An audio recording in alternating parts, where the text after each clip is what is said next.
रामकृष्ण हरी मंडळी, आजकाल समाजामध्ये एक प्रथा रूढ झालेली आहे की आपल्या घरी कोणी पाहुणा आला की त्याला हॉटेलला जेवायला घेऊन जाणे, तिथे मटण घेणे, दारू घेणे, ते मटण खाणे, दारू पिणे, किंवा घरी कोंबडा आणणे, दारू आणणे व घरात बसून ती दारू पिणे, ही प्रथा अतिशय घातक आहे.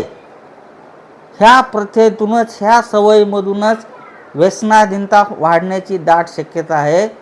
तो पाहुणा किंवा आपण दारुडे होऊ शकतो. म्हणून ही प्रथा बंद करणे ही काळाची गरज झालेली आहे. आणि पूर्वीसारखी पुरणपोळीची प्रथा चालू करणे हे अत्यंत आवश्यक आहे. अन्यथा समाज व्यसनाधीन झाल्याशिवाय राहणार नाही.